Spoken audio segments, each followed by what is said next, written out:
I had a boss-eyed girlfriend at school. I don't know that you can say. Can you say boss-eyed? I don't know. Is that politically correct, Pete? Well, she was. Okay. But eventually I had to dump her because she was seeing other guys on the side.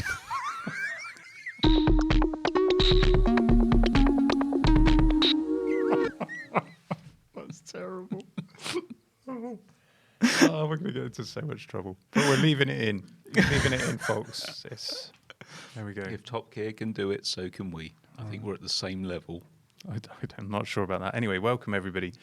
Welcome to the show. And if you've clicked in for the first time based on the exciting thumbnail that Erin will have designed, all about the Mac event preview, then we will get to that. This is a podcast and we typically ramble on for some time each episode, but our main topic and our main focus this week is going to be the new Macs that we're expecting this time next week. Yeah, so if you want to skip to that and you don't want to hear all the ramblings, which are top quality entertainment, maybe we can just put a little bookmark in for that in the we could, if we get round to it, either that or scrub forward. First of all, we just wanted to cover a couple of points in the news. And I had Craig get in touch with me via Instagram, one of our subscribers. Hello, Craig. And he pointed out a story on Sky News that I hadn't spotted, which is all to do with a security vulnerability in Apple Pay, specifically with Visa cards, and specifically with the London transport system, or this kind of Transport Express system where you can tap your phone. Yeah, so in London it's the Oyster card equivalent. So you can just tap your phone, go through the turnstile. I'm sure other systems are available and used around the world. But apparently, if someone steals your iPhone or even managed to somehow sit next to you and it's in your bag or your pocket or something. Yeah, they managed to take anyways, these security experts managed to take £1,000, which is a lot of money. It is. And you probably don't want to lose £1,000. So we would recommend that you don't have your Visa card as your main card, perhaps if you've got a MasterCard available, because it doesn't affect MasterCard on Apple Pay, and it doesn't affect Visa on other payment services either. No, it is specifically Visa on Apple Pay.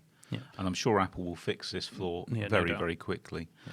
Interestingly, our bank, who, in the UK, Visa tends to have been for many years the sort of the default debit card brand, if that's the right word, platform of choice. But I have noticed a shift recently to MasterCard seeming to be favoured. Even the bank that we've banked with for a long time have switched to that. My wife's got a MasterCard debit card now, so I don't know if they know something we don't, but maybe it's a coincidence. Anyway, there you go. No idea. Speaking of problems, massive outage yesterday for Facebook. What a shame. Yeah, I know. It's quite amusing when are we going to do that gag where we talk away and then suddenly it just goes blank. That's kind of ruined it now, really. You've ruined the gag, so no, we're not doing that gag. But yeah, props to Twitter for and various other brands for trolling Facebook, Instagram, and WhatsApp, and it is a bit of a laugh. But at the end of the day, I think this is a moral that outages happen to the best of us, and Facebook. They do. I've got to say, though, Facebook went down, Instagram, I actually quite like Instagram, went down, and WhatsApp. And also services that then rely on Facebook login, for example. And it was quite a while. It was quite a few hours that it was down. I didn't notice. I'll be honest, I only became aware of it because other people were telling me about it. I'm not that attached. No. I think the internet was probably a better place for a few hours, so that was good. Well, what I found interesting, though, was that these Twitter statements that came out from Facebook, from Instagram, from WhatsApp, and what they were saying was, I think that the wording was, we're aware some people are having problems. Oh, some people, give me a break. Everybody. It was the whole world. Just own it. And they blamed it on a configuration error, didn't they, in one of their servers? Like there's just... I was watching a film the other day where there was one server running this, just nothing runs on one server these days. It's whole data centers, and there was a configuration error. You just know someone somewhere was like tapping away. It's like, okay. It was probably the intern, wasn't it? Intern DevOps went, okay, that's great. Oh, dear. A friend of mine and former colleague, who shall remain nameless, told me that he started a job once, and his job was to be the in-house web editor for this company. We're going back a long time here. and he managed to accidentally delete this company's website, and there was no backup. So, what did he do? Well, I think he left. Blanked. No. I think he managed to blag his way out of it. That it had just disappeared, and no one knew any better. But Wow. these things do happen. There is a lovely internet meme. You know, the sort of guy in his 60s with the sort of grey goatee, sort of smiling with the coffee. And it's like nothing wakes you up in the morning. He's holding a cup of coffee, like deleting a production table, a database table in production. It's like if you're a dev or if you're in tech, you will probably find that amusing. Yeah. I did once, after a live server had finished its useful life on Linux, you can kill a server using a particular command. It's only 5 characters, or thereabouts. So I ran this command to basically delete the entire hard drive. It was amazing how long the thing kept running. Really? And serving up web pages from memory. Yeah. Wow. Yeah, it was very good. So this configuration error that we saw yesterday could have happened weeks ago. Who knows? Anyway, sorry, Facebook. Hope you're okay. No, we don't. Okay. I couldn't care less. Windows 11 launches today. Now, there's a bit of exciting news. That is actually very exciting and significant news because up until now, it's all been Windows 10 since the last one. And now it's one more, Pete. It is one more. And you can enjoy for yourself the new Start menu, which has been very divisive. I didn't get on with it when I was trying the Insider preview. I actually went back to Windows 10 on my laptop because there's some issue with Intel's driver for the 1165 G7 that's in that laptop. And the graphics on not just my laptop, but my 2 sons have the same laptop. And it was happening on all of ours where the screen would go black until you move the mouse. I don't find that particularly convenient, although it is a good energy-saving feature. Yeah, it may be a feature, not a bug. Who knows? I rolled back to Windows 10 and everything worked again. Excellent. I believe it's also the 10-year anniversary of Steve Jobs' passing today. It is, and that's sad. It is. I don't know where the time's gone. I remember the day it happened, and the entire Apple webpage just got replaced by a beautiful black and white photo of Steve Jobs. I do feel lots of people always use the phrase, don't they? Whenever Apple makes any kind of design error or mistake, it's like, oh, Steve Jobs would roll over in his grave. And this wouldn't have happened if Steve Jobs was around. I don't personally buy into a lot of those things. No, absolutely not. But I do think his relentless pursuit of perfection was a defining thing with Apple products. And I do feel that we've maybe just slipped a little bit away from that. I think it's the foundation on which the Apple brand now has traded, and I agree with you. I think they've lost sight of that a tiny bit. I don't think he'd be rolling in his grave, but I think there's certainly things that wouldn't have happened on his watch or would have been done differently. But I think there's also a lot of things that would have been done on his watch. Well, speaking of watches, yes. Last week I reported that was very smooth. That was a good segue, wasn't it? I reported the issue with my my solo loop, which had split near the watch. How's yours doing, by the way, Pete? Oh, mine's great. Mine's not. Oh. Pete will find his watch at some point. And we had a big issue. I'm not going to run through the whole story again. Watch last week's podcast if you really want to know. If you really want to hear me ranting about it. So I happened to be going to Exeter anyway. I was not going to make a special trip to go and get this thing replaced, but it was our wedding anniversary last week, and I've said that like everyone will know about wedding anniversaries because the original start to this podcast included a really naff joke about wedding anniversaries. But of course, that's not going to be in this version. Well, maybe it will be. I'm sure some superb editing can include it. Congratulations, by the way. And just for clarity, when Dave there said it was our anniversary, it's not our anniversary. Although it is nearly our anniversary, it's more or less our anniversary of being business partners. But you're talking about your wedding anniversary to your lovely wife. Yeah. Yeah. I'm quite happy to be married to her.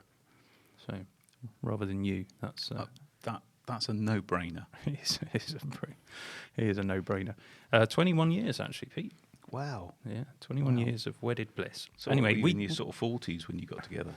Thanks for that. Okay. We thought to ourselves, let's head down to the metropolis and spend some money on our boys. So that's what we did. That's why I was in Exeter. You didn't need to know any of that, dear listeners and viewers. Sorry about that. Maybe you could edit this to go to this point. Perhaps if you stopped interrupting me, giving editing directions to Tom, the podcast would be much faster and smoother. People like it. Do they? I don't know. Do they? Get on with it.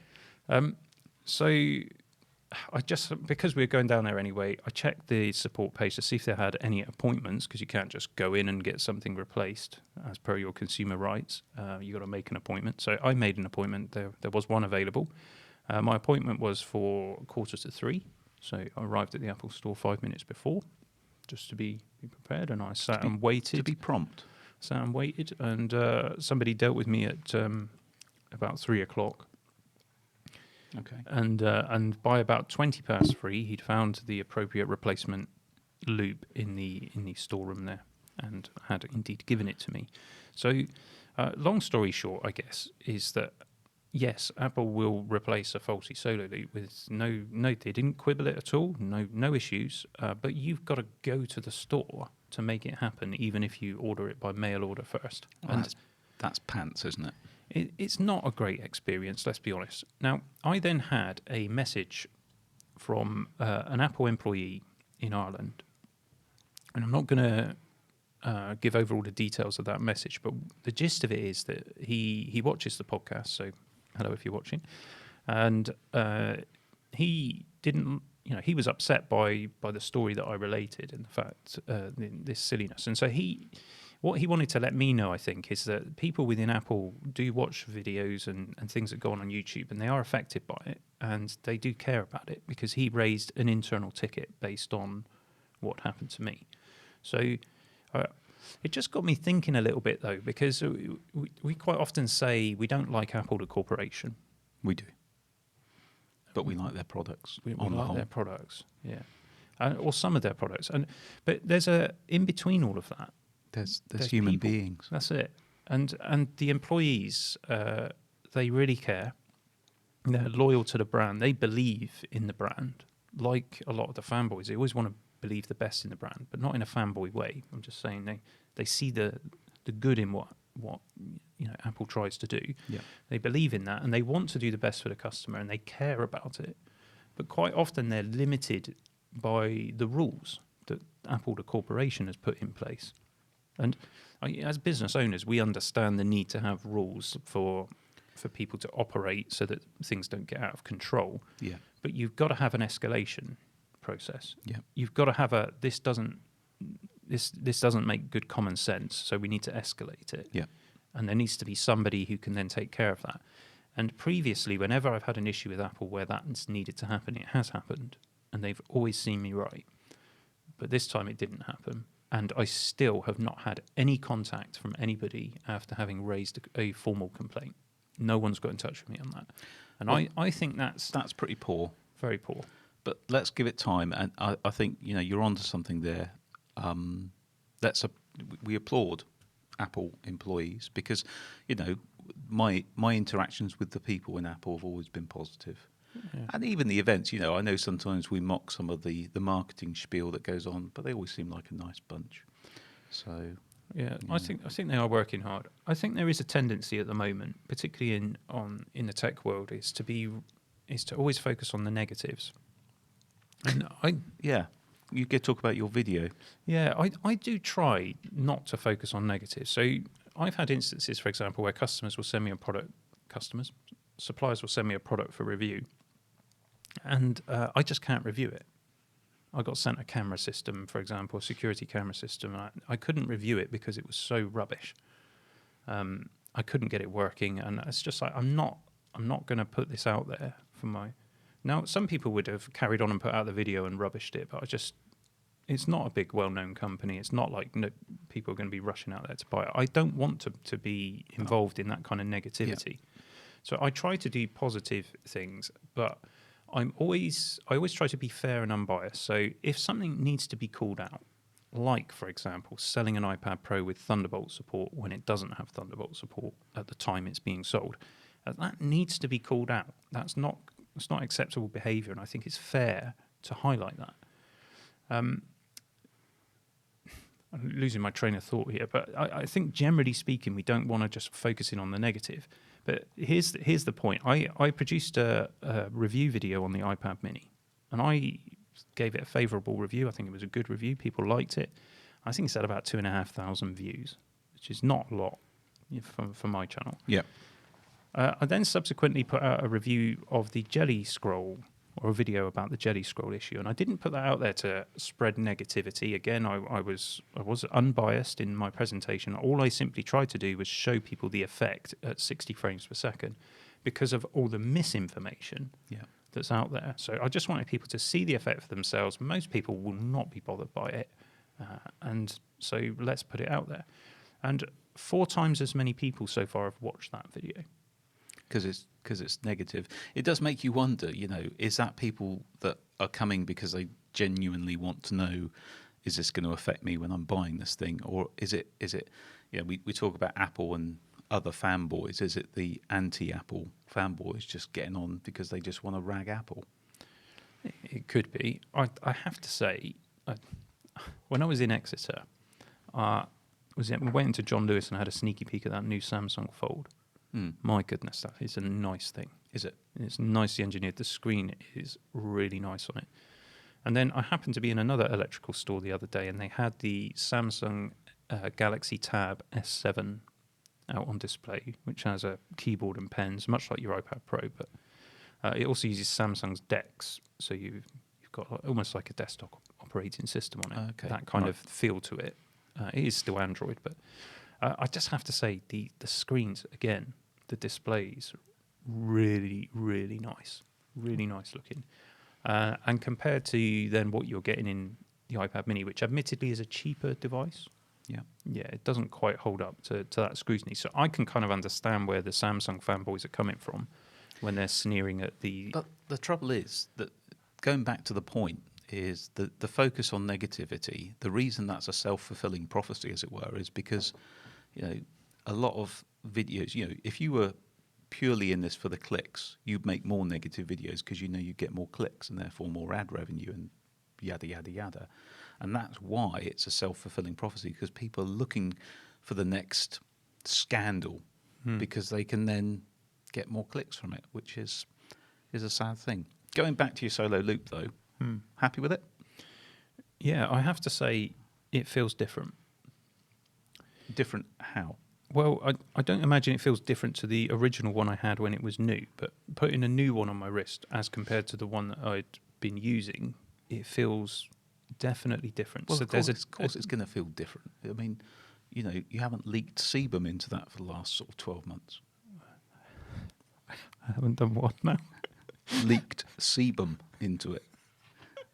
So, sebum is the oil that our skin it secretes from our sebaceous glands. And, that's going to get absorbed into your solar loop, and it's going to make it more supple. There's a whole load of people out there now who have been listening to the podcast who are just going, he just said what? Cooking dinner. He went, say what now? What has he been doing with his Apple Watch? SEBUM. Look Right. it up. It's a thing. It's what comes out of our skin. Yeah, I'm sure that does play a part, and also chemicals in a swimming pool, that sort of thing. And it does feel they do age. The stretchiness and the general feeling of it changes over time. Yeah, of course it does. But that happens on a normal watch as well. I refer back to the podcast a few weeks ago where I referred to skin cheese. Oh, for goodness sake! Anyway. Look, if you've joined us to hear about the Mac event and you've actually stayed with us that long through all of that stuff, then well done. And I've got to say thanks to the new subscribers as well. We're slowly increasing our subs count on the channel there, the youtube.com/The Constant Geekery Podcast. Yes. And if you want to check out the videos on the main channel, if you haven't done so already, it's youtube.com/Constant Geekery. At this point, I will slurp from my Constant Geekery branded. This feels like that thing in Wayne's World, but that's it. I won't.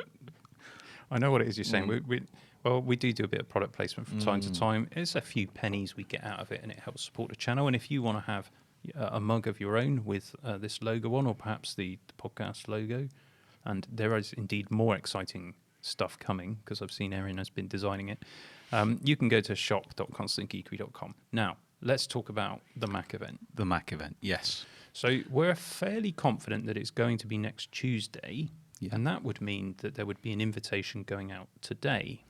But after we film this. After we film this. So we film the podcast on a Tuesday morning in the UK. I suspect it would be about 6 p.m. our time, and the podcast will probably already be live by then.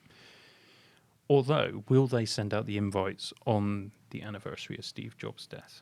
I wonder whether they might not. Some might consider it in poor taste. Some might consider it poetic. Mm. Who knows? Who knows? Yeah, that's a really tricky one to call. But the new event, we're really looking forward to it, aren't we? We are. And I just got to say why we're confident it's going to be next week. Apart from the fact that our pal, iCave Dave, predicted it, and I do trust his predictions, but it's the fact that the 16-inch MacBook Pro is no longer available to buy. And I'm seeing this in the UK and you're going to go and check now, in the US. So if you try and select one of those, when's it saying the delivery is going to be, Pete? Delivery date 2052. I think all of them have changed to at least the 16th of October. And if you try to do in-store pickup, it's not available on any of the standard models. You can't pick them up in store. And of course, AirPods. You can't get any AirPods. And I don't care about AirPods. No one is excited about AirPods, Pete. What can you do with AirPods apart from put them in your ear? So, because of that fact that the MacBook Pro 16 inches suddenly it went everywhere. It went to 16th of October, which would indicate I've got 21st to the 28th now. Thanks for that. So it slipped slightly, but when it happened, Pete, it was all the 16th of October, is what I'm saying. Okay. And that's is that the Friday? So, Anyway, it means that the event is very likely to be. I mean, they're always on a Tuesday, so it's very likely to be next week. So first of all, what that means is we will be doing a live stream, so there will be no podcast next week. We cannot do a live stream and a podcast. It's just too much for us. We'll do that on the main channel as well, won't we? We will, yeah. So there will be a gap on the Constant Geekery podcast channel. So if you'd like to join us for that, it'll be the same kind of scenario. We'll watch the event and we'll get ourselves organised.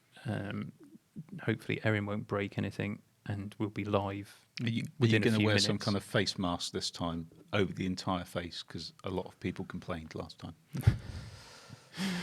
Right. So we are fairly confident there's going to be 2 new MacBook Pros. Well, we're very confident about that. And we're also thinking there'll possibly be a high-end Mac Mini. So we'll come to that in a minute. Let's start with the new MacBook Pros. And let's start with, what are we expecting? Mini LED displays. Right. And we think that this is possibly the cause of the delay because they couldn't get the manufacturing sorted and why these devices haven't been seen yet. It could also be silicon shortage. We don't know. Could be both. Could be both. It could be that they're just not ready yet. Who knows?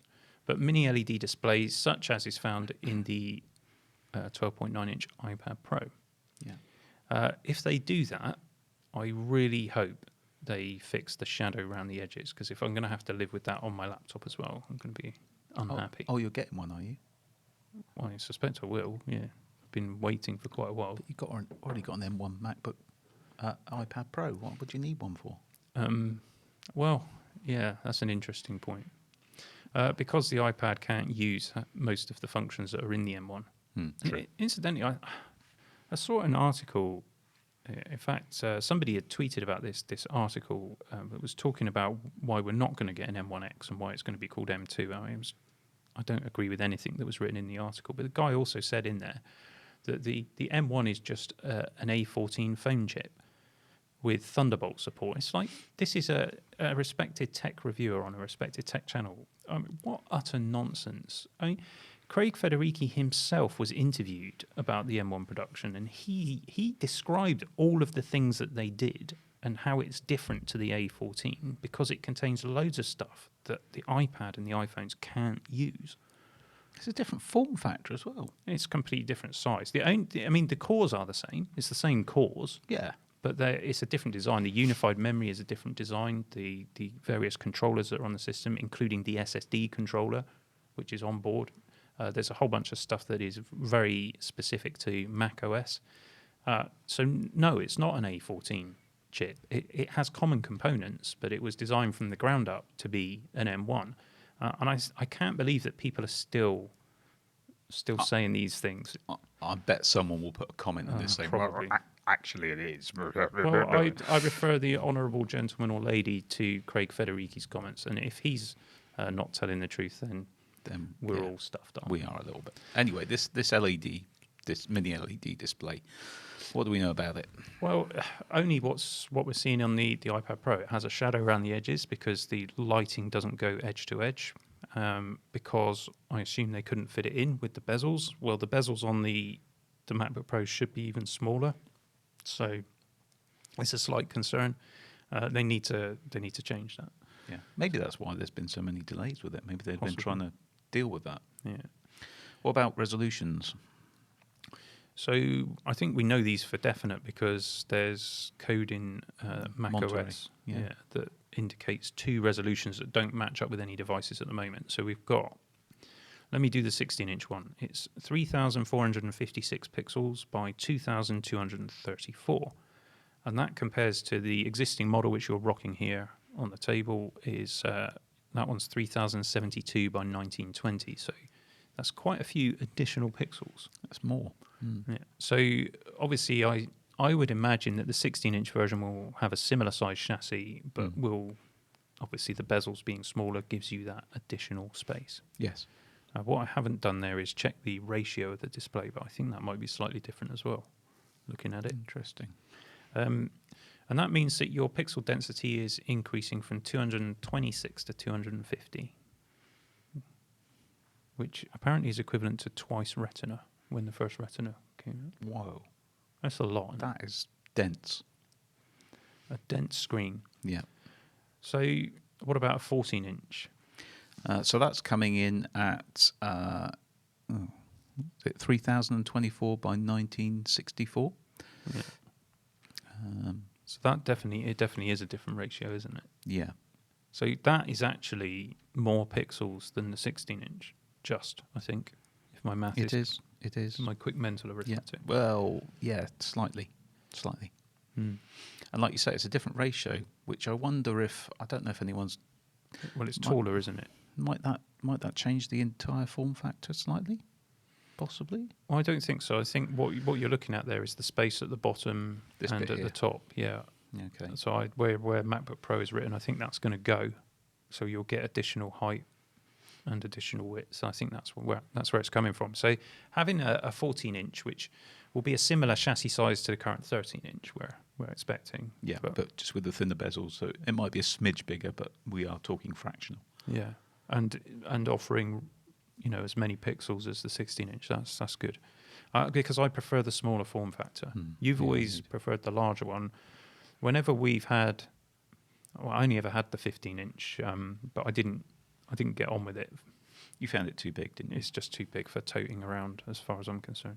Whereas I've always favoured a larger form factor. However, notwithstanding what we're going to talk about in a minute, I have considered that the 14-inch might be viable for me this time, because the MacBook Air, the M1 MacBook Air that I got last year, is not bad. It's just that it's a tiny bit small, but it's not bad. So, maybe the 14-inch will do it. However, there are other things that may influence my decision, which we'll talk about in a moment. Possibly.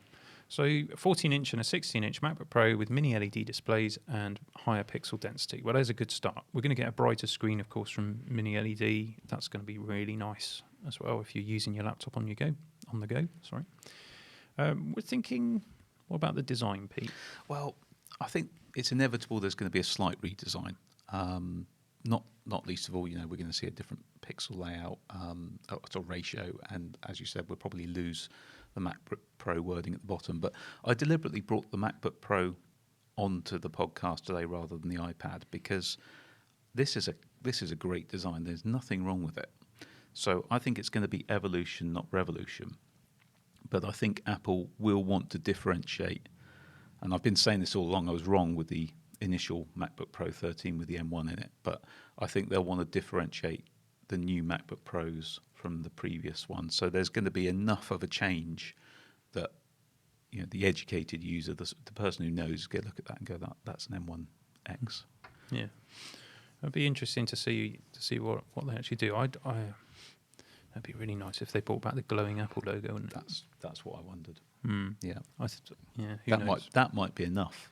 to differentiate it when you're in Starbucks. Do you remember the early the PowerBooks, the Wall Street, where they had the Apple logo on the other way around? Yeah. You see, this is a good example of things being signed off when Steve Jobs was in charge. The upside down logo. So as soon as you lift the lid, the logo's upside down. Yeah. Never understood that. That's the right way to do it. Yeah.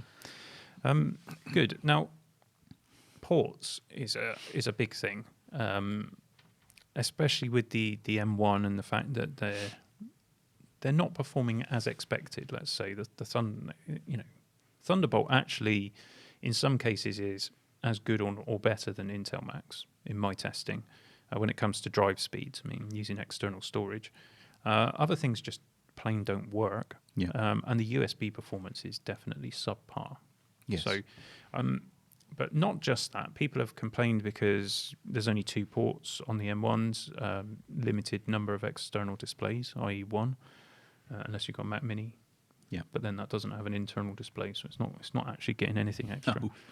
So you think you're saying the I/O has been leaked, I believe, Pete? Yeah, a number of people, including Mark Gurman at Bloomberg, who we often refer to, but also Ming, I hope I get this right, Ming-Chi Kuo, has also leaked this. So if I go through this, so the new I/O, so this is strictly just the ports, not, well, we do know where they probably will be, but we're not talking about how this will look.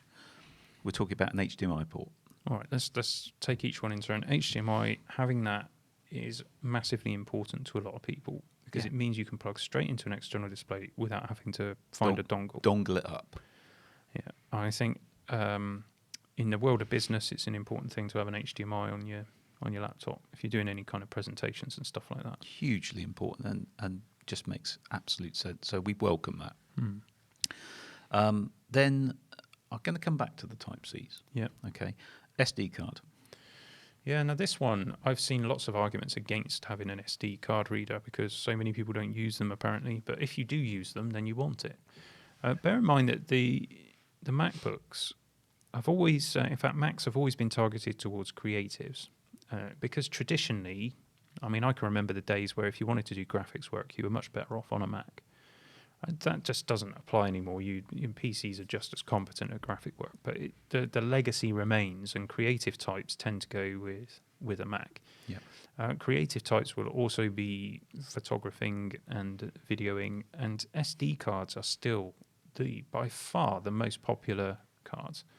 Not just for those things as well, but our audio recorder down here is recording onto an SD card. And the first thing that Tom's going to have to do when he edits this podcast is take the SD card out of the camera, the one out of the audio recorder, and go off and ingest that media. And he's going to have to plug a dongle in to do that. Yeah. Or if he's on an M1.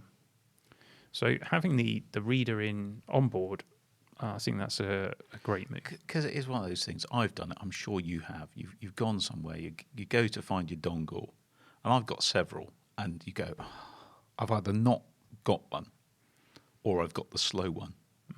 So you're ingesting media much slower. So yeah, I think it's a great thing. I think some people have raised concerns that if it can damage, it's sacrificial, isn't it? Sometimes the SD cards can. I have found that in the ports in the past, and I commented on that, and I got lambasted for that. You're putting it in wrong. I think I know how to put an SD card in by now. Would you want it to be latching? Yes, but it won't be. No. But yeah, I would like a proper latching slot. I actually forgot my card reader today. I had to borrow Tom's. Yeah. And that's not for a Mac, actually. I would like to get the files onto my PC, but we're in the same boat on PCs where they're ditching all the ports. So Apple seems to set the trend. So this is good for everybody if Apple bring back these kind of ports. Yeah. And I have to also say, I've got numerous ones that have failed, card reader dongles. They've just stopped working. So hopefully this will be more reliable. Do you think that's to do with sebum? No, because I don't tend to wear my dongle next to my skin or my SD card. So there's no sebum on my dongle. So SD card reader, that's a good thing to have. MagSafe. MagSafe is the next thing. Why did Apple ever take MagSafe away from laptops? Several times when I had a MagSafe Apple laptop, I tripped over cable or someone else did, and it popped out, and my Mac didn't go flying across the room. Since they changed it, I've been much more careful about where I plug in. But yeah, MagSafe was brilliant. It was. I wonder if there might be some surprises on MagSafe. I wonder if they might have taken it on a step beyond, because we think of MagSafe and we think about exactly what you just described, the old MagSafe. And I just think about what they've been doing with iPhone and things like that. MagSafe will be there. There's no doubt about that. But I'm interested to see how they implement it. I wonder if we might get a few surprises next week on that. And if they do, we'll have a little shot of me going like that. You thinking you might get a little QI coil under the palm rest of your laptop or something for your phone? Or I'm thinking more something where you put your laptop down and it kind of slots in, and yeah, you don't have something, or you could have one out the side, or maybe that's where the USB-C will come in, but you actually have something underneath that just slots in and you just charge on your desk or on your Surface. Interesting. Well, we'll see. We'll see. I think you'll still be able to charge via USB-C. Yeah. I don't think that's going to change. So it's great to have another option. Headphone jack. Tell me the headphone jack is staying, Pete. It is, according to these things. Yeah, and of course we've got one at the moment. So it would. Who would remove the headphone jack from a device? That seems very, very thoughtless. Can't imagine Apple doing that with any of their devices. Well, there's only one iPad now. It's only the standard iPad that has a headphone jack. None of the phones do, and of course the laptops and computers still do. Yeah. There's nothing wrong with the headphone jack. It's been around in that format for well over 100 years, and it works. It's fine. Just leave the headphone jack alone. We've reinvented wheels, and then 3. This is what we're being told. 3 Type-C connectors. Yeah, and we assume we're talking about the 16-inch here because it's possible, I guess, that less ports might exist on the 14. No, I think the 14-inch will also have 3 because it's the code names J314 and J316, which is where this has come from. That is consistent across the two of them. So, what I'd be interested to see though is, do we have 3 or do we have 4 with the fancy MagSafe that I've mooted? I don't know. The reports say 3. Now, a lot of people will be saying, well, that's less than we've currently got on the current Intel MacBook Pros, but you're missing the point. Obviously, at the moment, you need a dongle to connect HDMI. You need to power it through a USB-C. So there's 2 of your ports gone already. So actually, your net, in fact, and if you're using an SD card, there's 3 of your ports gone, so you've got 1 left. So actually, because you've got a dedicated HDMI, a dedicated MagSafe power, and a dedicated SD card reader, you're actually gaining 3 or 2. I suppose you could say you've got 2 free instead of 1. But no Type A ports? No. I think that's a shame. So when Apple announced the Apple Silicon transition, I cancelled my plans to purchase the Mac Pro, and instead I went with a PC workstation. And my PC workstation has both Type-C and Type A ports, but all of them run at 10 gigabits. They're all 10 gigabit ports, front and back. That's nice. Yeah. So there's no reason. I mean, Apple don't do that. On the Mac Mini, for example, which does have Type A ports, they're 5 gigabit. Why? Why not make it faster? And why not give us a Type A port? Because I've still got loads of stuff where I have to use a Type-C to Type A adapter. I'm sure they could give you some speedy reason for that, but yeah. So I mean, let's face it, USB-C ports are nicer to look at than USB-A ports. They are, and you don't have that problem of putting it in the right way round. And they do say only sociopaths can just instantly click them in. Is that right? Have you seen her do it? Okay, referring to Erin there, just in case anyone's wondering. Can't help but notice your 16-inch MacBook Pro there, Pete, has a touch bar, and it does. When these got released, my immediate thought was, who's going to use that? Because I know I'm never going to use it. Have you ever used your touch bar? I use it for the things I have to use it for, like adjusting the volume and the brightness, but I've never, apart from scrubbing through a QuickTime video once just because I could, I don't really use it. No. But I have heard that some people do. I'm sure some people do. Polarising, apparently. I mean, in our studio, what I remember is that we had our Apple business contact call us the day after they launched, asking, getting all excited about the touch bar and how many are we going to order, and I was like, none. It's rubbish. Because all of our all of our developers are sat there with the laptops on a stand next to a monitor when they're working in the office. Well, because why wouldn't you dock your laptop? I mean, sure, if you're sat around on a sofa or something, which some people do some of the time here, but even so, I mean, it's the same kind of thinking as editing a video on an escalator with your iPad Air. Don't you do that with yours? All the time. But if you're sat in the coffee shop, I'm sorry, I'm not... correct me if I'm wrong here, guys, but how many people sit in a coffee shop editing with their touchpad on their lap or using the touch bar? I don't think it gets a lot of use like that. I expect it would get a lot of use like that in Apple promotional videos, and people would think, oh, that'd be great, going to a coffee shop and doing that. But that will never happen. What will happen is you'll sit at your desk sweating away day after day and always have this idea and this aspiration to go and edit a video or do something creative in a coffee shop, and it never actually happens. No. Which is a shame, because it would probably be quite a nice experience. I like coffee. I do like coffee. I've just run out, actually, which is a shame. So we're not expecting the touch bar, though, this time. We think they're going to take the touch bar out and replace it with function keys, just as they have done with the M1X, but retain the Touch ID power button. Yeah, which is a physical button now on mine anyway. Yeah. So that's good. What about webcam? I haven't heard any rumours about it, but my expectation is that it will be 1080p. I have heard that they will be putting in the camera that's in the iMac, which is a 1080p. Right. And that makes complete sense. So if they did that, then it won't support centre stage because it's not a wide enough lens. I wonder whether... I wondered whether they might have centre stage and an ultra wide.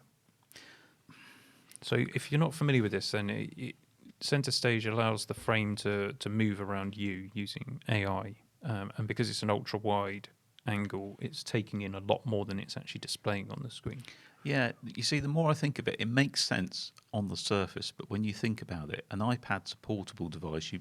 I know you could say this about a laptop, but it's more for putting on the kitchen top and all the demos you've seen of it. I don't know if you want that on.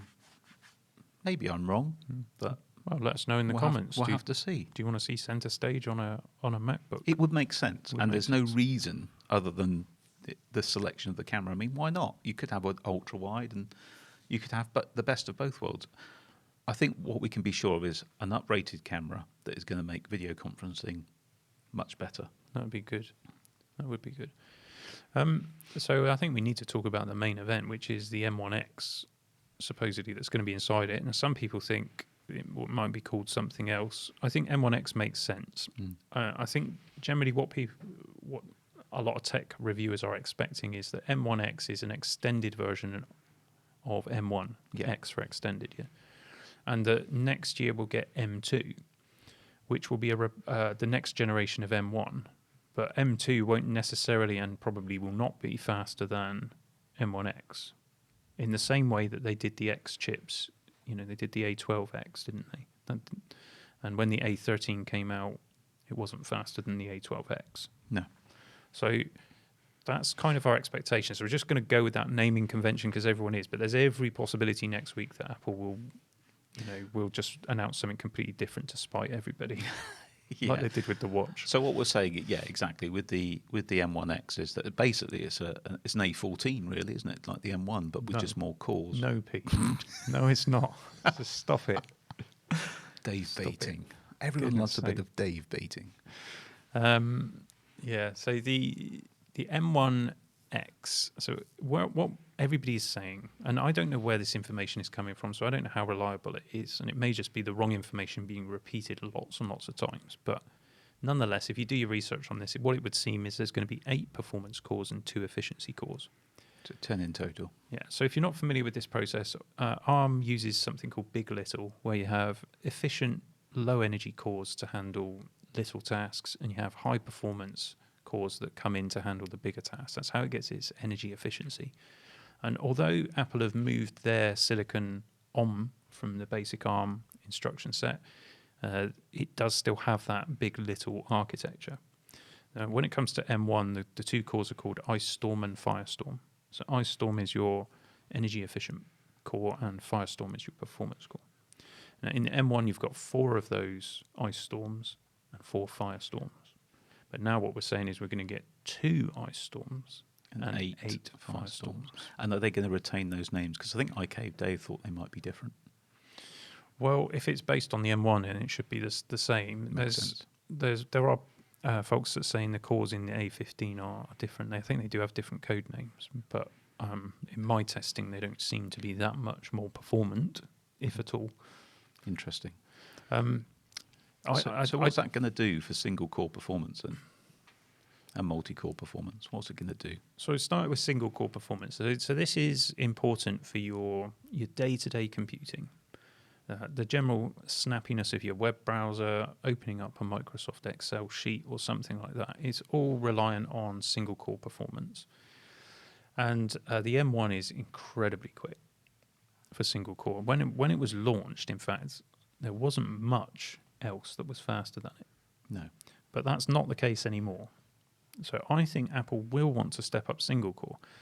So the issue here is adding more cores won't make a jot of difference to your single core performance. So they're going to have to increase the clock speed on those cores, aren't they? They will.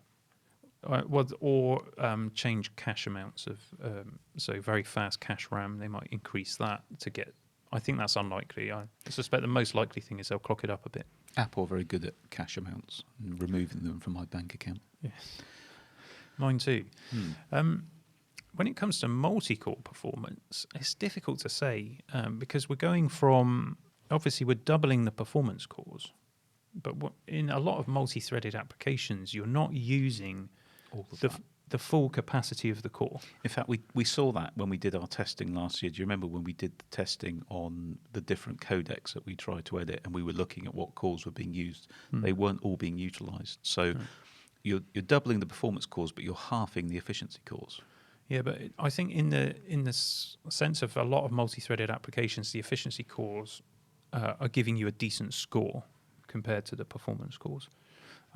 It's probably less of a difference than you might think it is. So I would prefer to look at this as we're going from 8 cores to 10 cores. Yeah, but with a bit of extra room. So here's something that I've been wondering about is obviously we've had over a year of Apple Silicon transition now. Will developers have had a chance to make better use of the high performance cores? So might we start to see when we do, because we will do some testing, when these come out, we will do some similar testing to what we did on the M1 with video codecs and other things. Might we see more utilization of the power because Apple have made the software developer kits, they've helped developers to tap into that more than perhaps they could have in the past? It's possible. Everything's possible. I think in a lot of cases, developing an app to be multi-threaded requires a certain mindset, and there's only so far that you can go with it. So there are certain apps that this will make no difference to, and in fact, I would say that probably extends to the majority of apps. The majority of your daily apps, you're not going to see a performance increase over M1. Or if you do, it will be a fairly small performance increase. Where this will kick in is heavily multi-threaded stuff, like, for example, audio production, where you're running a lot of different virtual instruments, a lot of different plugins and that sort of thing. That definitely will make use of the full potential of the core, and you will be able to benchmark it well ahead of the M1. I mean, it's going to have amazing performance. Will it be double the M1 when it comes to multi-core? I think that is possible. I suspect it might be just a bit behind that, but who knows? I'll be delighted to be wrong on that front. But suppose it did get to roughly double the performance. If it got to that, I mentioned my workstation at home, and that has a 32-core Threadripper Pro in it, which is faster than anything that exists in any of the Mac Pro computers. That is a beast. It's a bit like a bouncer when I come into your office at home. It does sort of like saying, "What are you doing here?" It is. I definitely don't need it. It was a vanity purchase, but that would bring the M1X to roughly half of that level of performance. If you're getting half of a top-end workstation performance in a laptop that's energy efficient, it's going to be mind-blowing. We use the term game-changing quite a lot, but mind-blowing is a good one. I I mean, it's going. If they can double the performance, then it will put it comfortably ahead of anything else that's available for notebooks. Yeah. From any other chip provider. Let's talk about GPU, Pete. What do we think they're going to do here? So 16 core as the opening. So what do we have in the M1s at the moment, just for comparison? So the entry, so the iMac and the entry MacBook Air gets 7 cores. Yeah. And it's 8 cores for all the others. So we're talking about entry level 16 core GPU, and there is talk of a 32 core option as well. Now one criticism that I levelled at M1, which was probably a little bit unfair actually, considering that the M1 machines that we've had today are entry-level consumer machines. The fact that they are so powerful and you can do some pro tasks on them is just credit to the amazing design. But they positioned in the market, that's where they are. They're entry-level consumer machines. Yeah. So, but the next level up for pro machines, you definitely need better GPU performance. If you are a video editor, you're using something like Resolve, and you're not working with one of these optimized codecs like H.265 that the M1 has onboard optimization for. Suppose you're working with B-RAW and you're outputting into something else, you need GPU performance. It's brute force performance, isn't it? Yeah.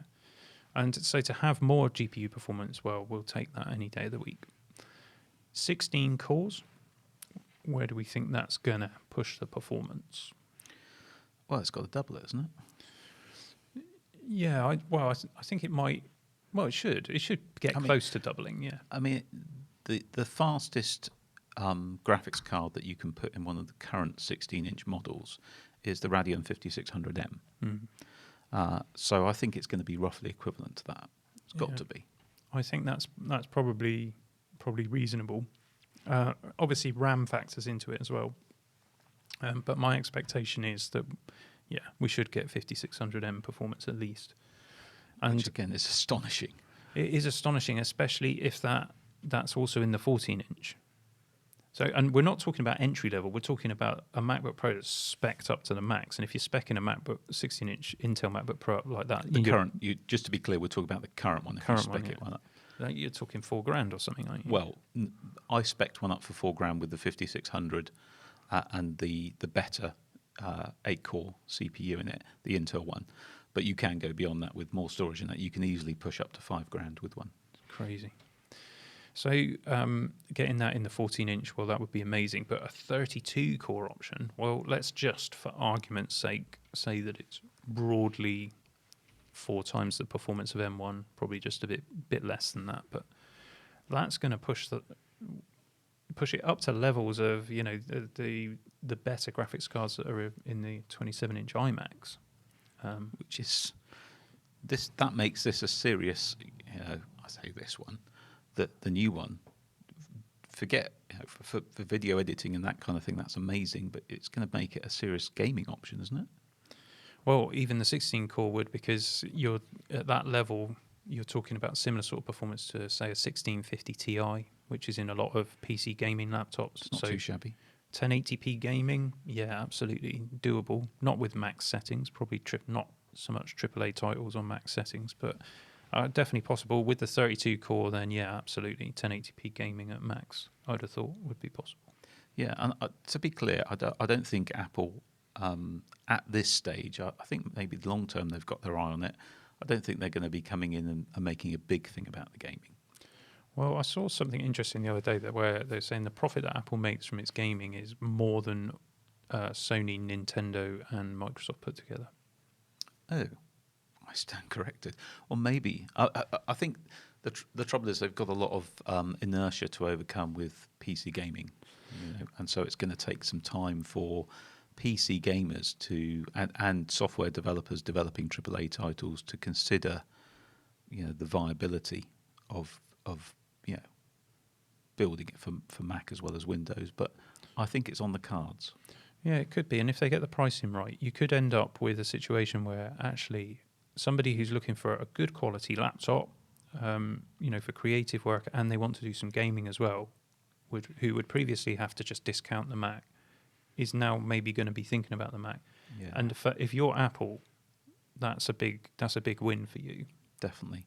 And there's another thing to sort of mention in that evaluation that you'll be making, one laptop instead of two, or having to go for the Windows laptop, is fan noise. Now, I think probably the M1X is probably going to have a different thermal profile to the M1, but even so, we'd still expect it to be a lot quieter.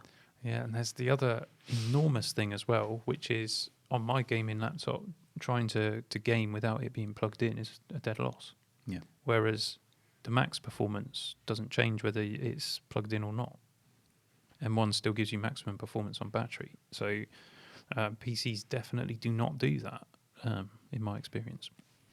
So it could be game changing. And I mentioned pricing.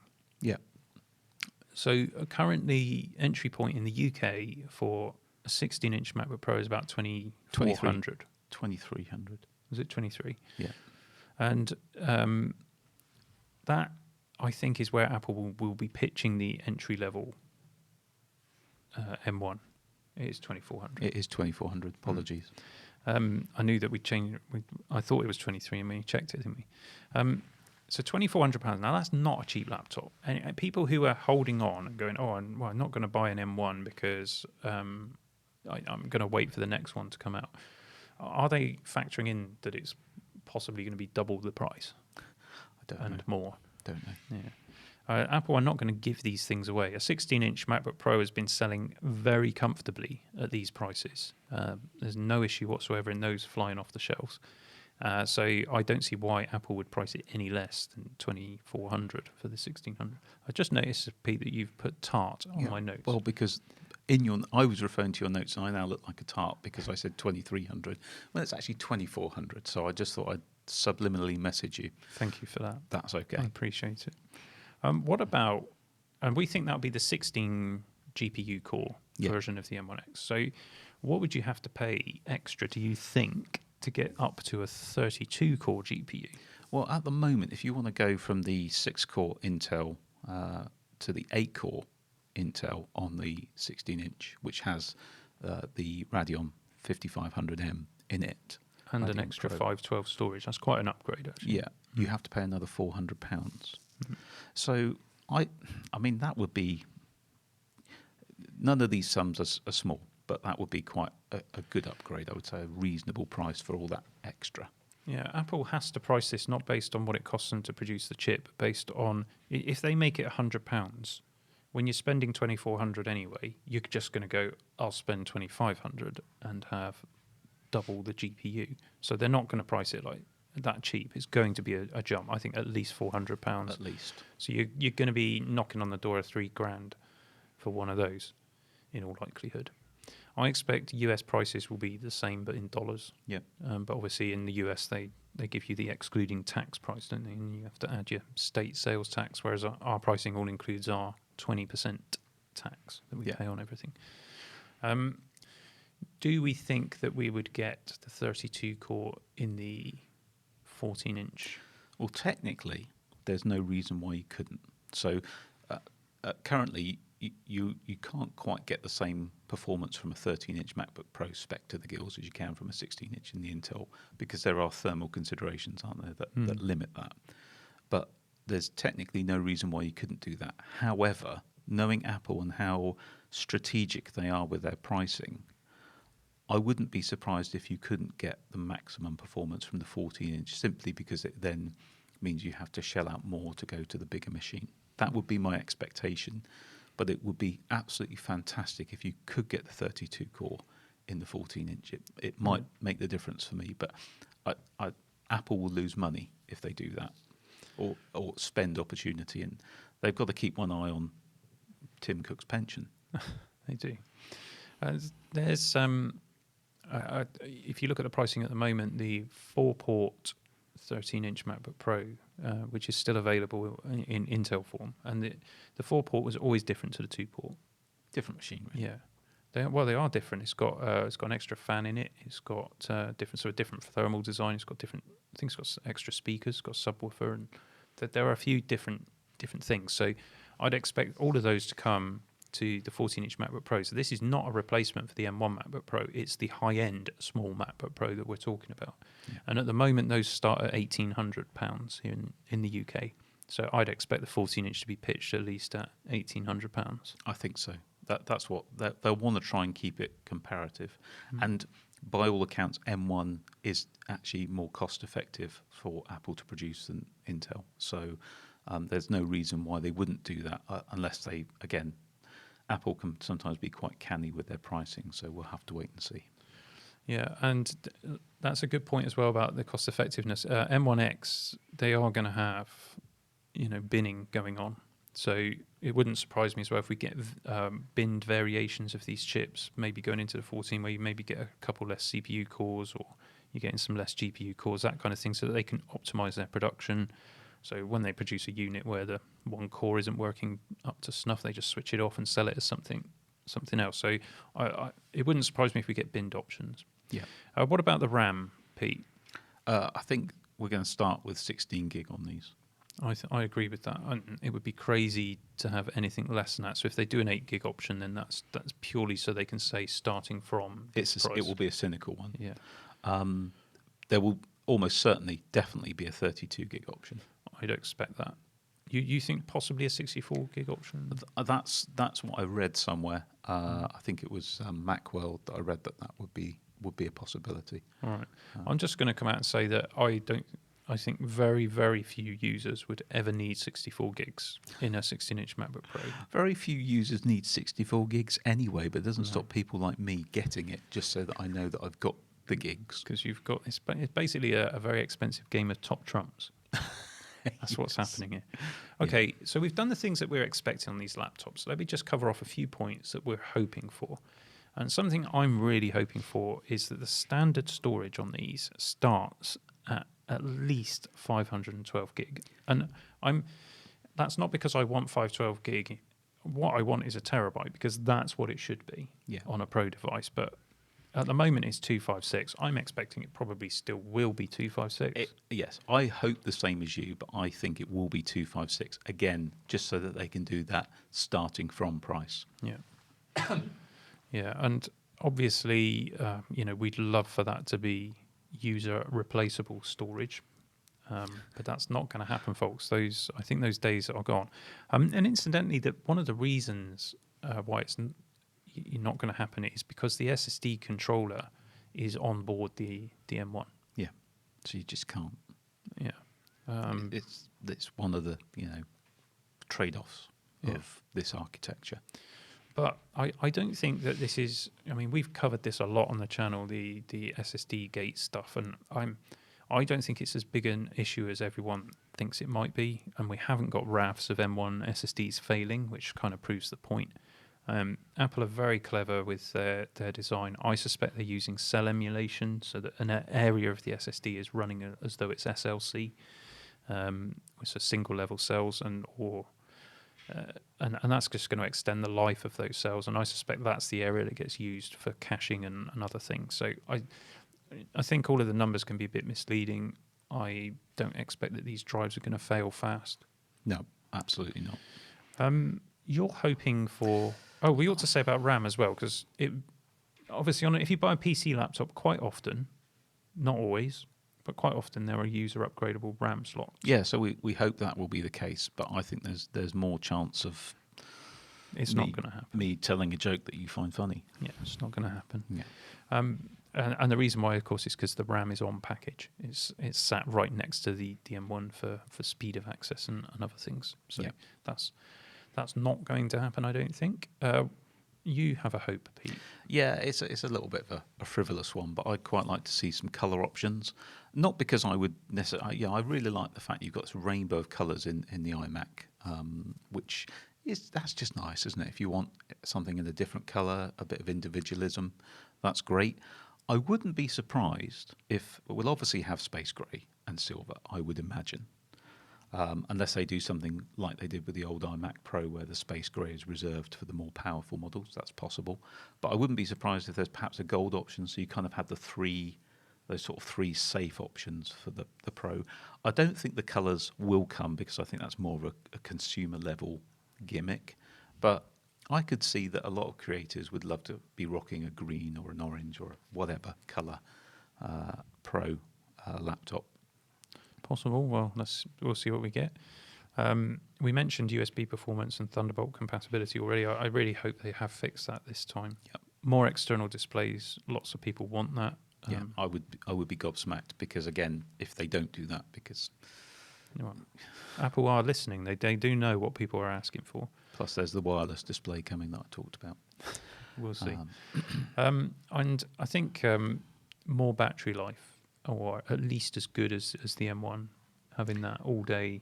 Yeah, and I think that makes sense because, the M1X is going to consume more because it's doing more, one would think, but you've got two slightly bigger form factors.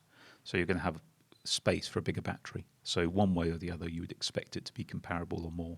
Yeah, and the battery that's in the MacBook Pro 13-inch, the M1 version, is not up to the maximum size, for airplane travel.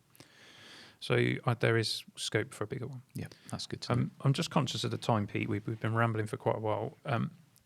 We think there might be a high-end Mac Mini because there is a high-end Mac Mini at the moment, an Intel version, and it would make sense to make one. I'm not entirely convinced one will come, but it's possible. I think there might be one. Well, I don't know if that will be announced next week because it might steal the thunder from what is ostensibly going to be laptop focused. I'm not even sure if we will hear about AirPods next week. I think it might all be about the MacBook Pros, but we don't know.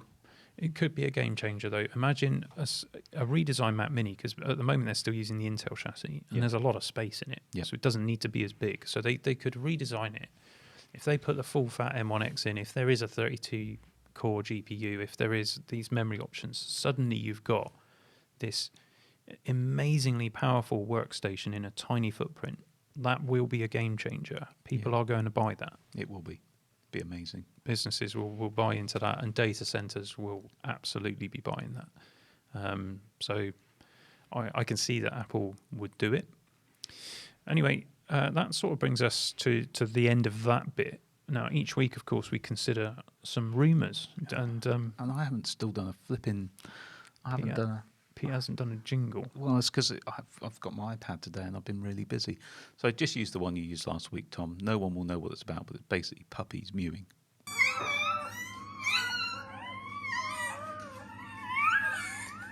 Oh, it's quite scary sound, actually.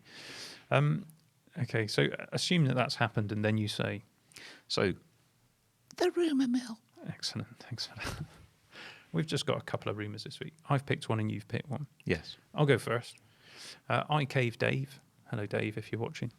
I saw you tweet about the possibility of getting a 24-inch iMac. So this is the new M1 style iMac, but with an M1X in it, and whether we'll see that at the event, which is an interesting thought. I don't personally think that's going to happen because I think it will happen later. I think we'll get a bigger iMac later, or Apple will surprise us by bringing out a bigger iMac at this event. I think it's all going to be about the laptops. I think the days where Apple used to have everything in one event have gone. It's all very much focused on specific things now, and I don't think they want to take away from that. I have to say, though, if they did make that, if they made a 24-inch iMac with the kind of power we've been talking about, then that would make the iMac much more compelling from my perspective. Yep, I don't disagree. So I think it's an interesting rumour. I think it's a nice idea. I'd like it to happen. Will it happen? I don't think so. So we usually go red, amber, green. Probably I'm going to say red. Red. Okay. I've not given it any thought, so I'll go with yours on that. Go for a red. And hopefully we're wrong, Dave, because it would be awesome. You have a rumour. Yeah, so this is to do with the MacBook Pros. There's talk that as well as the Touch ID power button, that they'll take that on. So first of all, it will have the ring that the Magic keyboard on the iMac has, but that the ring will glow. A glowing ring. A glowing ring. Now, I don't think they'll do it because I think it's gimmicky, and Apple don't do gimmicky things like that or touch bars. So I'm going to put it as amber at best. So that's a pretty disappointing rumour mill this week, isn't it? I think. Well, may I offer Go on, go for it. I'm just going to say amber. Oh, why? Because I could see a surprise happening. I could see them doing something silly like that, and they do flamboyant things, don't they? Apple, and they like the rings thing. And when you close a ring on your watch and it does the animation, it gets all excitable, and it's quite nice to watch. Be interesting to see. Anyway, well, I hope you enjoyed the podcast this week. As I say, probably won't be one next week. Of course, if there is no Apple event, then we'll do another podcast and talk about how rubbish we are at predicting things. Yeah. Perhaps. Anyway, thanks for watching. Thanks for all the new subscribers. And if you're new to the channel and you have sat through the whole podcast, well done you. Yeah, we do occasionally hand out prizes on the channel, but there isn't one today. Other than the cessation of this podcast, that's your prize for listening. Prize, but I am gonna. There will be a giveaway on the live show. I haven't decided which of the many products I've got to give away it will be, but there will be one. Ooh, stay tuned. Someone on the live show will win something, and then I will take out a small loan to get DHL to send it to you, because it always seems to be in far-flung corners of the earth where people are winning. Can someone from the UK win this time? That'd be great. Well, thanks for watching. Let us know what you're looking forward to or what you think might be in the announcements next week, assuming there is an event. And we'll see you then. We'll see you then. Cheerio. Cheerio.